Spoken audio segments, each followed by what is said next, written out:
Hello. We're so happy that you are joining us again for another session of Release and Rice. Toria and I are excited to have this wonderful conversation. And for this series, we've invited our spouses. So many of you may know Jose Arturo Laos. And Toria, do you want to introduce your husband? Yes, this is my husband, Joseph. We are the Coats. All right. All Hello.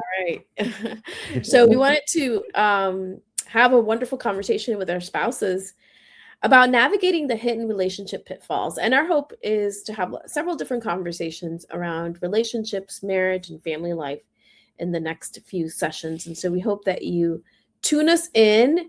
We're going to be posting these in our social media uh, files and YouTube, and make sure you subscribe to the Family Bridges channels to make sure that you receive the latest conversations. And so today we're going to talk about those hidden pitfalls that can create havoc, can really kind of take us away from being from oneness in a relationship. It's easy for us to kind of like the potholes in the road that we can navigate, and all of a sudden we don't see them coming, and boom, our car hits, and we just kind of ski, maybe, who knows, maybe a tire blows out, and it takes us away from the journey.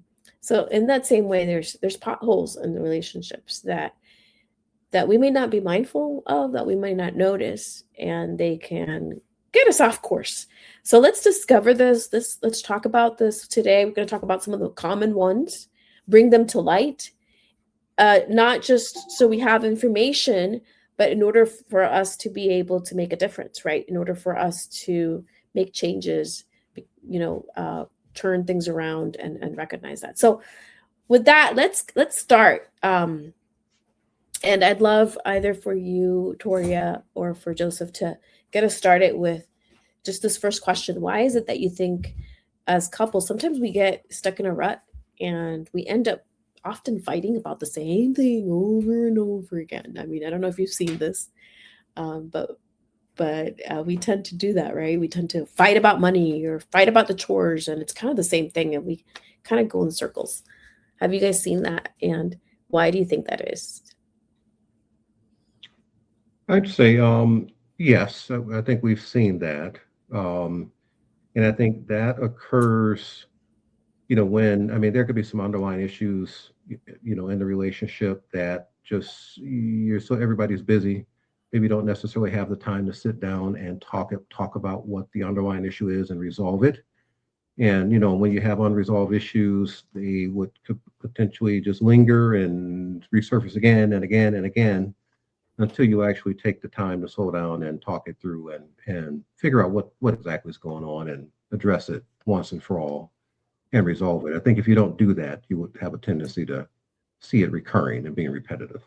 Yeah, absolutely. I think for us, it's just, it really becomes a signal, right? That, wait a minute, we've talked about this and over, it's almost like a circle, like a wheel that just keeps going. And so I think what we found to do is just like bring awareness to it. That, wait a minute, we've talked about this before. And I think when you slow down, you can really identify Yeah. that this is a conversation that you've had. See what the pattern is, like what is triggering this to come up again, Hmm. and then just choose differently, instead of going back into that circle, into that vicious cycle, um, so that you get better results, and then you don't have to revisit that over and over again. Yeah, we get stuck. And so just you gotta see it for what it is, understand it. And so this is kind of why we're talking about this, right? What are these hidden pitfalls or potholes or what we would want to call them, that we get stuck into it, and we need to see those patterns for what it is and just being able to be self-aware. And I know Jose and I, we've been married for now 28 years. We have a couple children, and I know in the span of our marriage, we've had great moments where we have felt very united, in a united front, and we've been able to address situations and issues. And then there's been times when life gets hard, stressful, unforeseen things, and you kind of are not as nice to each other, and you kind of lose vision of the greater covenant that God has in store for us, and things could get very tense. But when we're able to address those patterns, address those issues, then we're able to come back. And you guys have also been married. And why don't you tell us how you guys meet? Just a little bit about yourself as a family. Absolutely. So Joseph and I actually 10 years of a relationship we'll celebrate this month, and we're approaching our 8th year of marriage. We met out in Oak Brook. Interestingly enough, Barnes and Noble, great place to pick up a husband. Yes. Good book. Well, we met there. The conversation started. Then we were very professional and spoke through LinkedIn. Great way to speak to a future spouse. And then at one point, Joseph, I believe, said, should we start talking on the phone? Can we call each other? And then I would say from that point, it's been every day ever since. So, Yep. And we blended our family. So we both had children, and we're a blended family, which is pretty exciting. It was kind of interesting about the Oak Brook. So we both work. Well, I'm in Oak Brook Terrace. You guys are in Oak Brook Terrace. Okay, so we're in Oak Brook Terrace. Both of us work in Oak Brook Terrace. Oak Brook was our midpoint. So I was in Schaumburg. She was in the south suburbs in South Holland, and kind of Oak Brook was kind of like that center point where we would always kind of come and grab a cup of coffee or some dinner, or come and kind of meet when we were dating. So there's a whole lot of importance that kind of to our relationship that kind of ties into Oak Brook. So it's kind of interesting how it started, and then now 10 years into the relationship, we both work in Oak Brook. So it's kind of interesting. Yeah. But yeah, I think when we met, it was we hit it off almost immediately, and it the bond was definitely very clear early on, and things just progressed, and here we are 10 years later. Yeah. It's beautiful. Thank you so much for sharing your story. And it's beautiful how, God weaves our relationships, and I don't know, these divine appointments that he puts in our path. Yep. Definitely not circumstantial. So you definitely have seen the patterns that we get into. Yeah. And there's a psychologist that does a lot of research. He's well known. He's called John Gottman, and he does extensive research. And he talks about this. He talks about these patterns, and he talks about them. Actually, he talks about them as the 4 horsemen of the apocalypse. So you'll hear different researchers and psychologists call it different things. But the idea is that we get into these patterns, right? Things like criticism and defensiveness, and one person criticizes and the other one gets defensive, right? I mean, that's kind of the human tendency. And then another withdraws. Shuts down, someone pursues. So one person takes one role, let's say, of trying to pursue and try to resolve a situation because you don't like that situation left hanging, and another may get overwhelmed and they withdraw. We kind of absorb one role or the other. But if you've got one person pursuing another, and the other one's running away, then that pattern is not helpful, right? Or you could escalate if both people are in attack mode and they're kind of getting defensive and critical, and then contempt can get a hold of our heart and drawing us pretty south. And that's dangerous. That's a dangerous place to be. So like you said, the idea is that often all of this is, there's all these underlying issues that trigger this. There's hurt, pain, different things like that. And there's different cues that we can pick up on so that we could break these patterns, so we don't repeat them over and over again. Jose, so what are some of these patterns that you have noticed, in relationships, not just ours, but just in the years that we've had the opportunity to do marriage family workshops and programs? What are some of these patterns that you've seen, and what are some of the cues that individuals can see to just, that are trigger points that you can kind of pick up on, whether it's words things we say, facial expressions. Definitely expressions. You can probably, when you get to know your husband or wife, you can read certain signals, and also the tone of the voice is you're gonna also know immediately whether, well, you cannot literally know everything that what they are thinking, but you kind of get on the alert many times if you get to know those signals.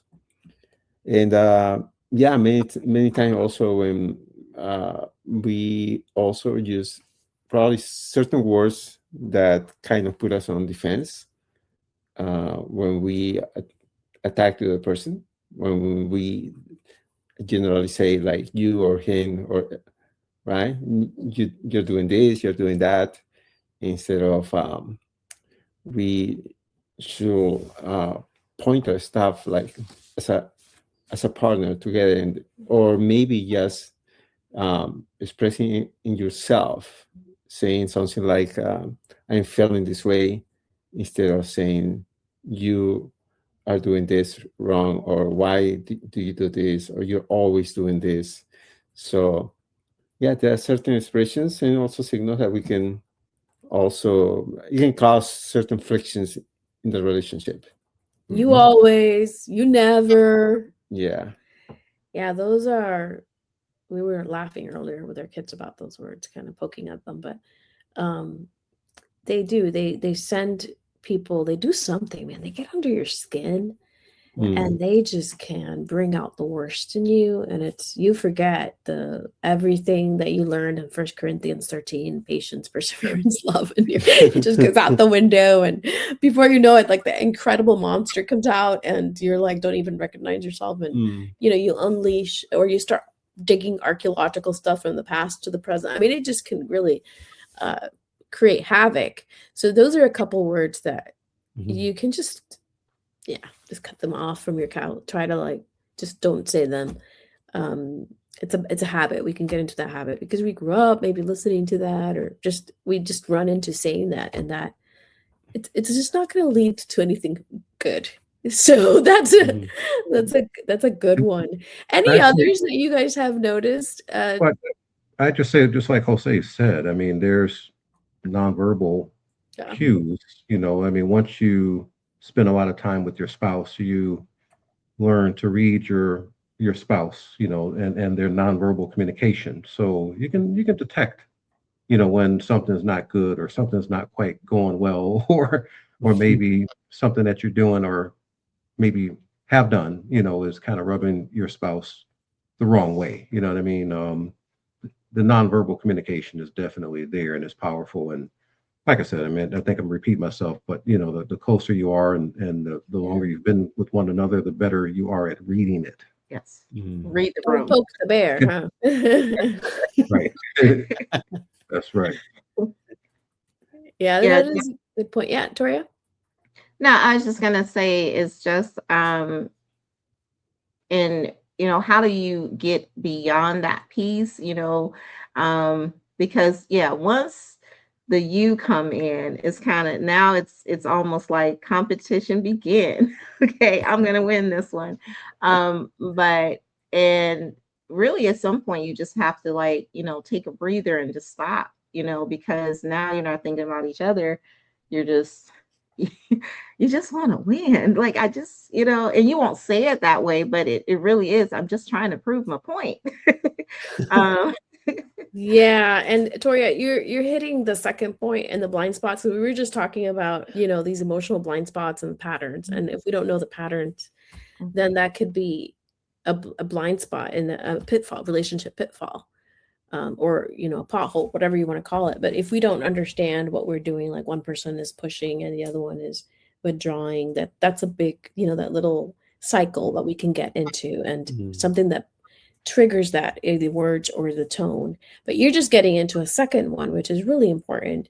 And I've seen it so much. It's we become opponents instead of partners, and it becomes like, I'm gonna win, and I'm gonna win at all costs. And it's like, well, No, that's not really what marriage is about. It's about we, not me. Right. Yeah. It's about oneness. And it's really easy to do the point system, you know, like, well, I did this, this, and you did this, and you know, it doesn't add up. And like we try to do a math, Mhm. and that just doesn't work. Yeah, Yeah. it reminds me that there was a movie some years back. It was called "Sleeping with the Enemy." So I heard that in a funny way many times, that people saying like, "Oh, you married the wrong person," but in reality, we don't never marry, or we don't intend. We don't marry really an enemy. That's not why we marry, right? It's just, and we shouldn't see each other as enemies, really. And we are a team to work.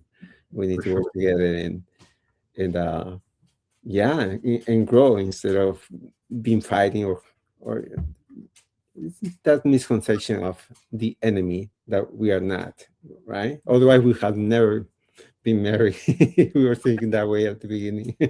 Right. Yeah. But For when you're sure. like really mad and you're angry because you are going through a situation and all your emotions take over, it's really easy for you to go into a Feel that way. pity party, if you will. Like you just start thinking about your own situation and your own story, and you can just, you know, let that simmer and you bake in the negativity, and then you start just like seeing how awful your partner is, and then you start remembering all the things that, you know, slights that you've had, and then it's like you carry this, you know, cloud over your head and it's just raining over you. And that could really then color your heart, you know, change your heart. And you try to talk, and what's going to come out of your mouth is poison, because that's what's in your mind. And so it's a heart transformation. And if you start seeing your partner as an opponent, then whatever conversations you're going to have are going to come out with this negative kind of like cynicism or sarcasm or whatever, because you're like, well, I do more in this case, you know, seeing your partner as an opponent. Well, I do more in the house than you do, or, you know, whatever, like that comes out. And then the other person's not going to want to contribute. So it is a strategy of not coming at it together, but coming at it as, you know, just out of that negative tone, which is not helpful. So you got to really understand where the other person's coming from, and have curiosity and compassion, and assess the situation, and come in it with like 100%. Like, I'm going to give 100%, and everybody is going to come in with it, give it 100%. And it's not about that point system. How have you both noticed that? How have you noticed that it's helpful to just understand each other's stories, and in understanding each other's stories, that helps shift the tone from conflict to connection? Maybe you take that. Yeah, I think for me is I naturally make lists, right? I want to write it all down and remember. You want to have your key points, and then we're all thinking about I want to give a complete side of what I'm trying to say, but then you start to think more so in, wait a minute, this is the person that I love. This is the person that I'm building with and I'm partnering with. And so how do I let go of the me part of this? And now let's draw more of Joseph in. And now we get back to us instead of I, and I think that's really where that opponent part comes in, instead of that team spirit. And then I think you soften a little bit. You can really solve it now because you start to listen. What do you think? This is a difficult question for me because I don't think I have this issue. I mean, I don't view my spouse as, a competitor, an Yeah. opponent. Yeah. I'm not competing in my relationship with my spouse. So I don't think I have this issue. I mean, not saying we're perfect, so things, may flare up, we might have a moment here and there, but I always focus on the fact that we're one. We're together. We're one and the same. I'm not competing, with her or against her. So I mean, I don't know. I just stay constantly Yeah. Yeah. reminded And of this, her.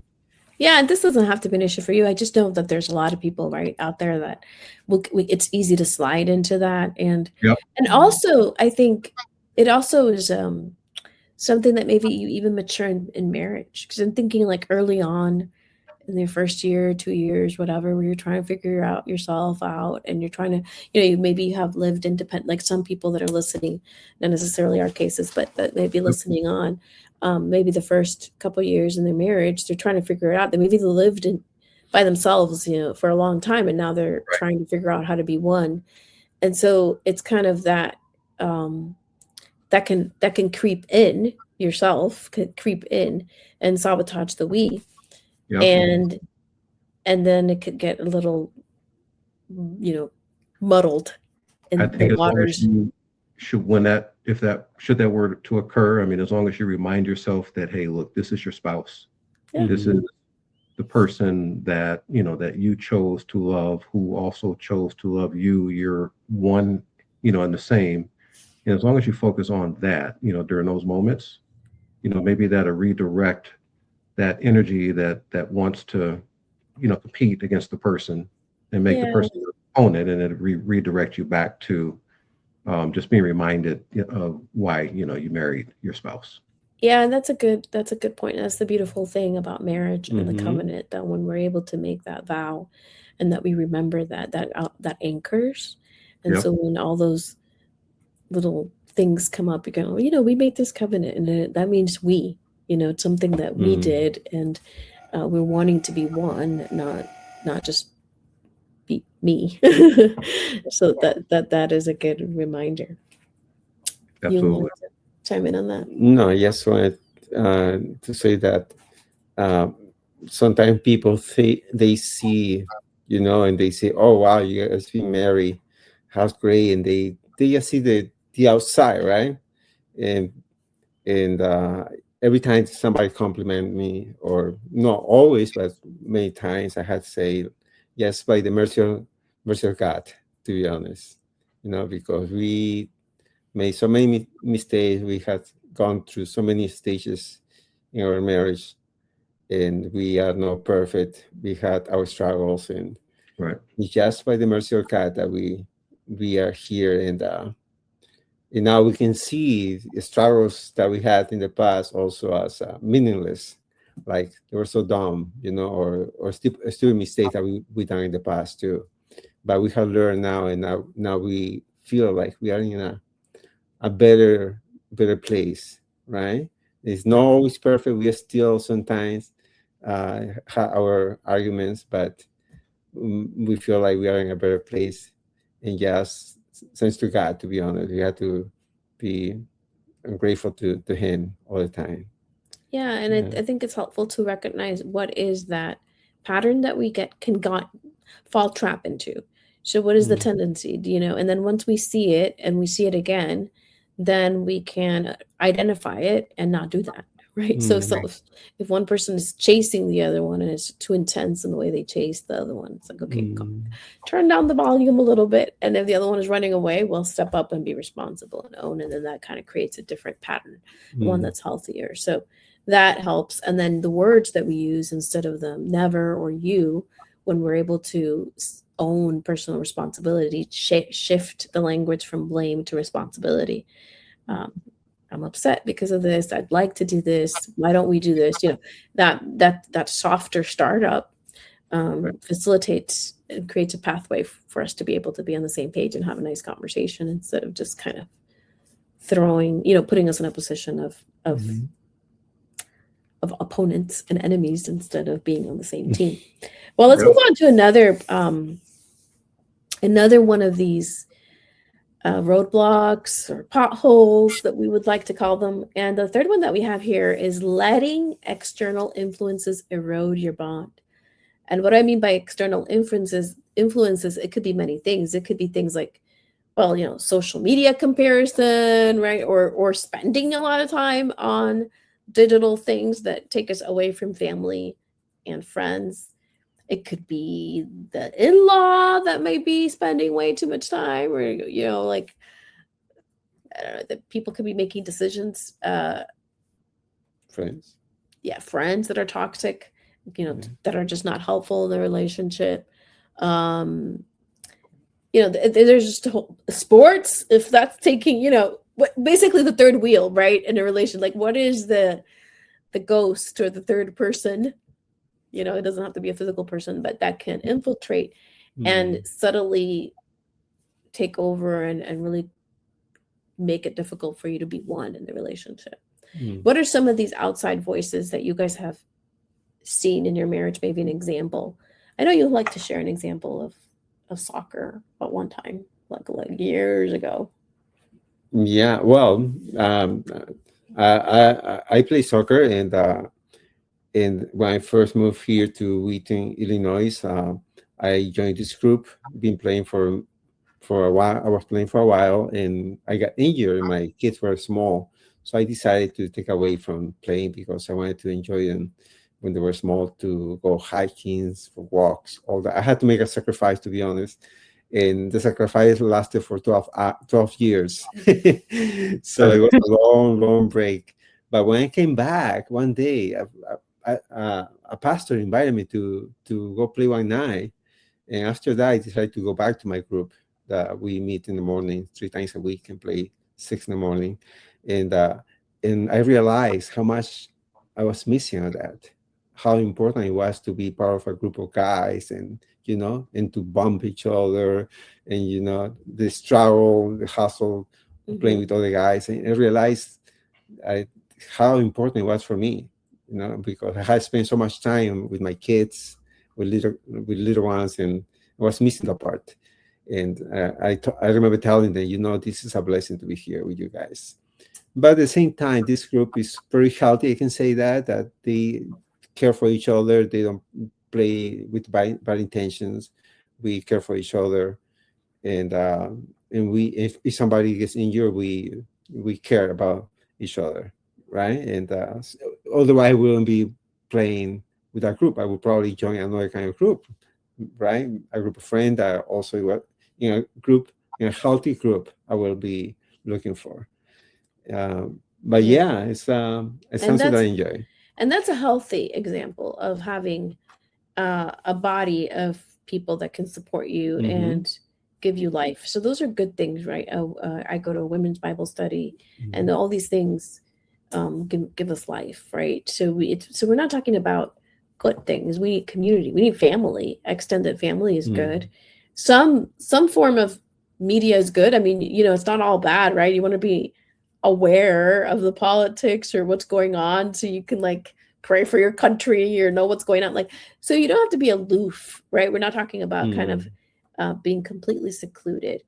So Jose just talked about a healthy example, something that is good and life-giving in terms of community. But there's when it's excessive. That's when it could erode our bond. Do you guys have any examples? I definitely have an example. I think at the point that him and I were becoming a couple, I was heavily involved in my community service in different organizations. And, I kind of had my little routine, and that routine, I had taken on a lot of leadership roles, and, just all of these types of things that really he became important to me. And I had to think about I really have to let some of these things go. It wasn't because I didn't care anymore about that involvement, but especially when you're transitioning into a relationship or marriage, the priorities shifted to making sure that he knew that he was first. And so and I didn't even, honestly, because I had gotten into the routine, I didn't even realize that I was doing all that until I said to her one day, is there anyone else in your chapter that can take on a position? She had all the positions. but it was a lot of them. And it was a chapter of, I don't know, 20, 30 ladies or something like that. So so I think when I asked her that question, that it then, it dawned on her that maybe she could kind of reel back a little bit and focus on us a little bit more.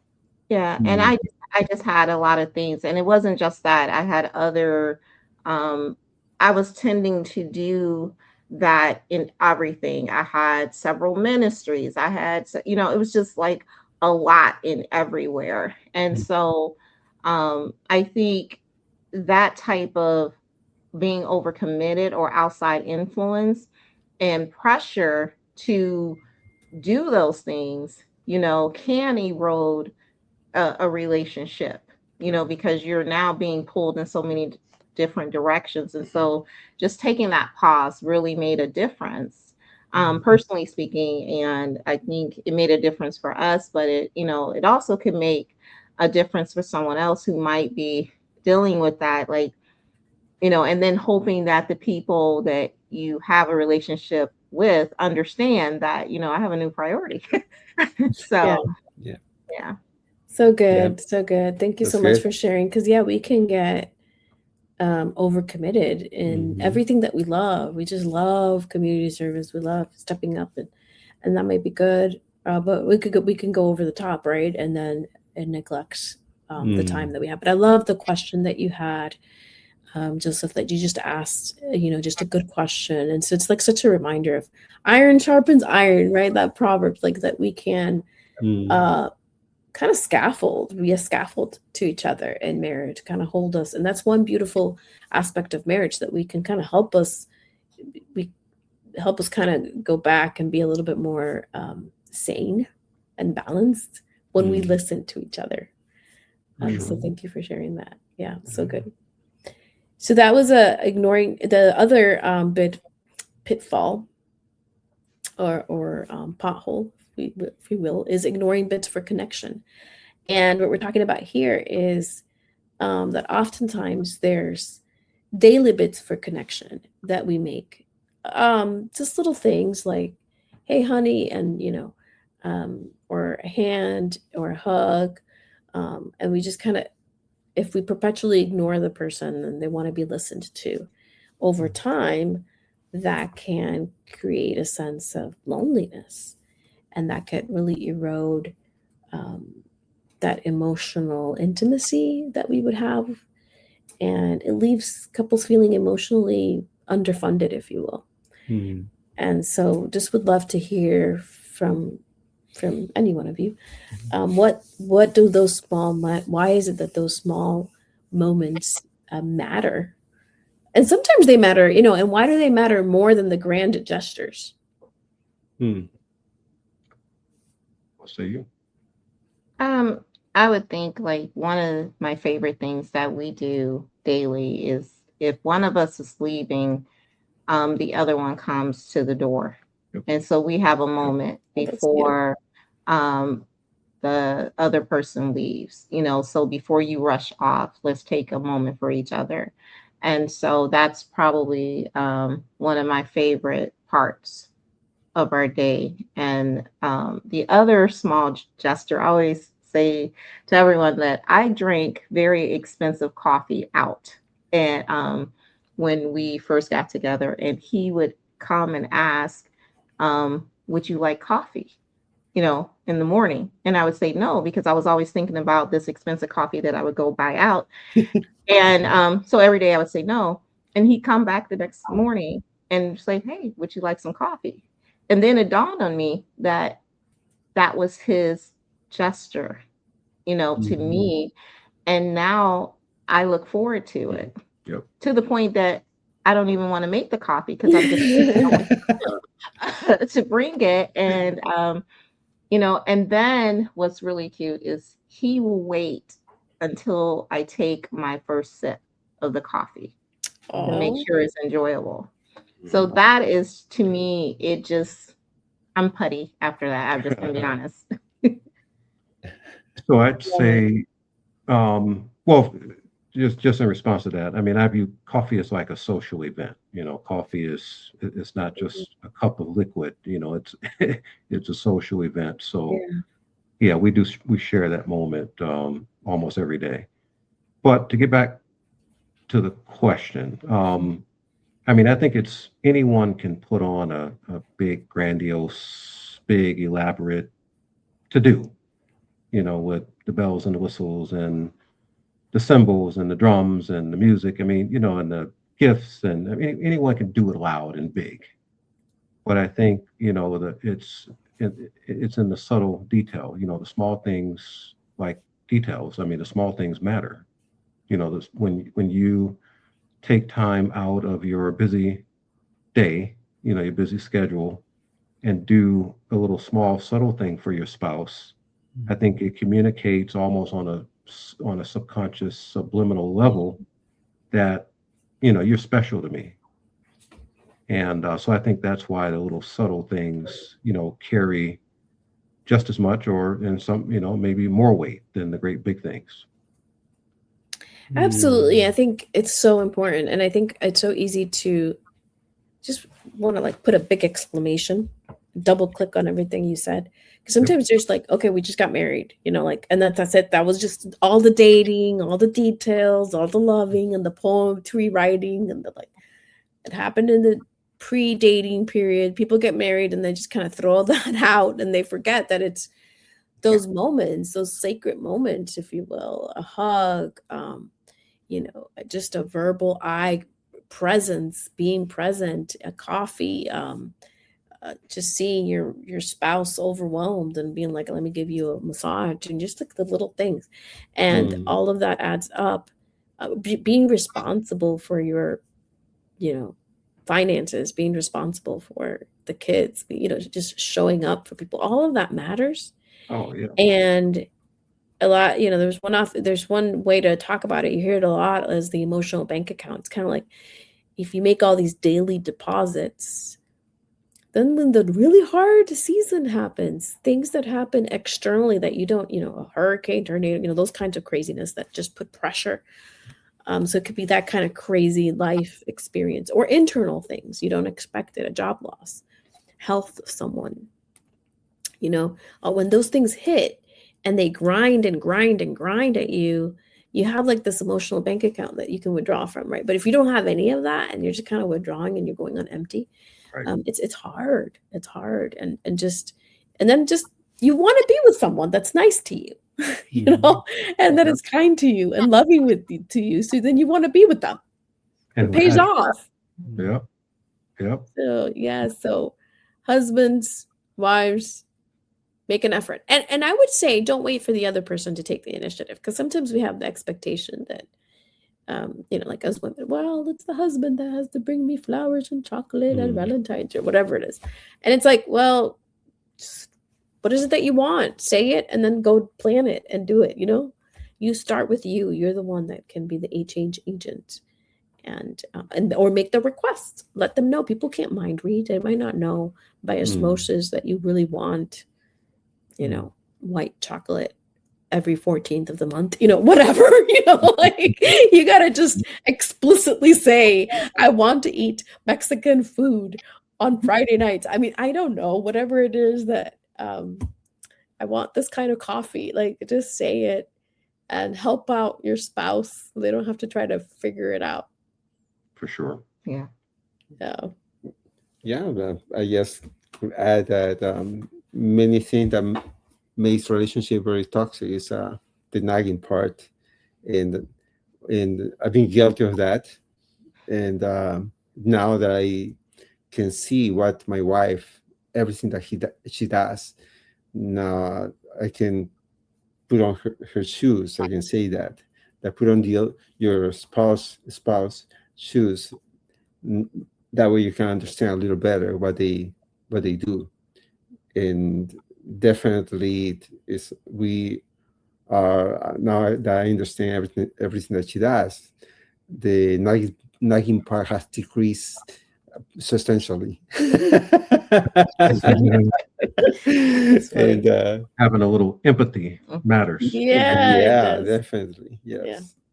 Well, the last one is losing individuality or rushing milestones. And so in here, what we're talking about is how, and it's easy to get kind of in that codependency where each person remains so absorbed in the life of each other that they kind of lose a little bit of that individuality. And you want to be able to have a healthy we, but you also want to have a healthy I, right? You need to, and it can't be so unhealthy that you expect your spouse to meet every one of your needs. And the example was my husband talked about sports, right? He has an opportunity to hang out with guys and be competitive, right? And then he comes home and he doesn't have to be competitive with me or the kids, right? And happier. And he's happy. So we all can have a healthy I, and then we can come back. But when our lives are so enmeshed, it's not always the healthiest. How have you guys seen, maintaining that individual identity be important in strengthening your marriage? Go first. Sure. I think one of the things is I married him because of who he is, right? And I love seeing him be his true, authentic self, seeing him grow and seeing him achieve those milestones that he want to achieve, and having that special time for himself. And then I believe for us, it's mutual, and I can be myself in this relationship. I can have my me time. He can have his time. And I don't any longer put a time clock when he goes out. No, I'm just kidding. But we can have our own independent time. And I think that's healthy too, because then when we come back together, it really, we appreciate it even more. And so I think that's important. And also I admire him as a person, and as he stays to who he is, that growth and stuff that keeps our love alive. Beautiful. Thank you so much both for sharing. And so just to wrap it up, we've talked about 5 different relationship pitfalls, and maybe not all of them are things that you resonate with. So what is one that you resonate with? And that might be an area of growth as you listen to us talk about them. We talked about the patterns, the cycles that we get into, being aware what that cycle is, and tuning into the triggers that may, propel those forward, and learning how to break those patterns that are unhealthy and create habits that are healthier is important. Being able to recognize that as a couple, we're a team. And so that second pitfall is the idea of turning our partners into opponents. And we're saying, no, we're not opponents, we're a team. And so being able to recognize that. So that's an area of growth for you, being able to just try not to do scorekeeping in your marriage, right? Instead, step 100% forward and give it all you've got, and focus on what you can give, and not on winning, but on how you can love. A third pitfall that we talked about was when we let external influences erode our bond, And so what are those external influences? Is it too much? Yes, we need to have some community support that's healthy, but is there a third player, a third wheel in your marriage that is sabotaging? And do you need to look at that carefully and have some boundaries? Is it social media? Is it too much sports? Whatever it might be. But you might want to take a look at that and see what adjustments you can make so that you can honor the covenant relationship. The fourth pitfall that we talked about was ignoring bids for connection, just not being present, completely ignoring our spouse. There are moments when we're extremely stressed, overwhelmed, we haven't slept well, and it is easy just to miss those cues for connection. When it becomes a pattern, our spouses could feel very lonely, and it could be an isolating place. So you could be married and feel very, very alone. And so being present is incredibly important. And tuning in to those cues and not ignoring our spouse is very important. And the fifth is not losing our individuality. So making sure you have developed a sense of self, a life. It's healthy to have some hobbies, for example, or to seek out community. that can help you flourish as an individual, and then so you can also be a strong we when you come together. So think about these, and we do have an article that we'll share in the link that digs into this, as well as some further tips. And we also have some workshops coming up called with a new program that we're unleashing called Bridging Hearts. So we will make sure to also include in the link that program. So we will take ideas like this and break them down and offer them in a series of workshops, and offer workshops, and as well as mentoring and retreat, a lot of wonderful ways that we can grow as a couple and continue to just wrestle with these types of topics. And tune into the next topic. We're going to keep having these podcast series to continue to encourage our walk and marriage and family life. So Toria and Joseph, any parting words of counsel for couples as we end this time together?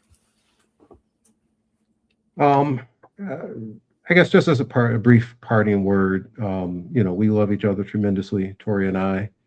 And I mean, we're imperfect, we're not perfect people. We don't have a perfect relationship or a perfect marriage, but I'd say that despite that, we occasionally remind ourselves, of our commitment that we made to one another. And that's that's important, when you focus on the commitment. And I think reminding yourself of the commitment builds strength in the marriage. Yeah. So I guess my parting word to anyone else, that that may be younger in their marriage, or maybe facing a pitfall in their marriage. I mean, we're not perfect people. Just focus on the commitment, and that's where the strength would lie. Yeah. So good. Thank you. Yeah, absolutely. And I think also just, if as long as you both stay true to each other and don't allow those outside influences to bridge a wall in between you, you united with God as one, and that's so important. And have fun, just learn to laugh with each other, maybe sometimes even at each other, certain things. But find those special, like they say, it could be big gestures, but those small daily wins are just as important. Absolutely. Absolutely. Mhm. Any parting words? Well, we come from big families, and but they are far from here. They are in Florida or our home countries where we are. And when we moved here, we always been very independent on ourselves. But having our kids, eventually we felt, although we have a long connection with many people and friends, but not locally, we felt really isolated. But recently now, we realized, well, in the last few years, we realized that there was a community, that healthy community that we could be part of. Although we were attending a big church, but there were Sunday schools, and we decided to join the Sunday school. It's been a totally game changing for us. So it's having the support of the body of Christ. And that's our church. The small Sunday school is our church for us, and it has helped us a lot, right? So we learned that we don't have to be just to rely on ourselves, but we can rely on other people, and healthy friendships, and it builds up. And also we can see the testimonies of all other couples also that they've been married for such a long time, and that also help us maintain there are a lot of cases we hear all the time about couples that struggle, but at the same time there is the commitment of people to keep on going, and that's also help us to keep us strong.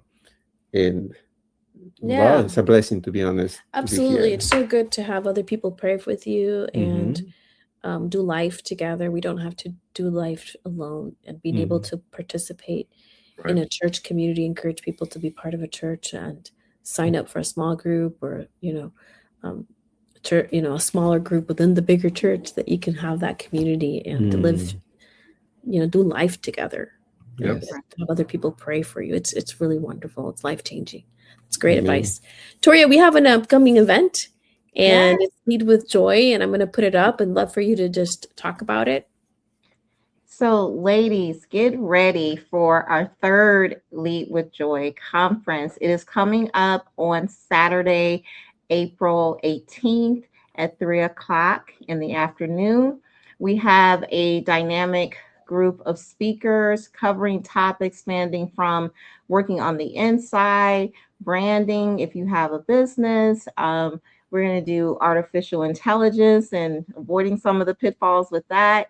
Also, leadership and how to find joy and rekindle that fire from within. So various topics that we're going to speak on. It's going to be a great afternoon into the evening. Tickets are available now. You can go to our website, familybridgesusa.org/leadwithjoy26. And, early bird special is going on right now. So we hope to see you there. Thank you, Toria. Toria, you've been working very diligently in this conference, and we're pretty excited about it. So do sign up, and we look forward to seeing you there. Thank you all for joining us in this wonderful conversation, and stay tuned for the next one. Make sure you do follow us on YouTube and in all our social media channels, Facebook, LinkedIn, X. We're in all of them. So do make sure you follow us, and that way you can stay in tune for episodes like this one and others that we have and other programs that we have. Have a wonderful rest of your day. Yeah. See ya. Awesome. Thank you, Jose. Thank you, Toria. Thank you. Bye-bye. Thank you. Bye. Have a good night. God bless.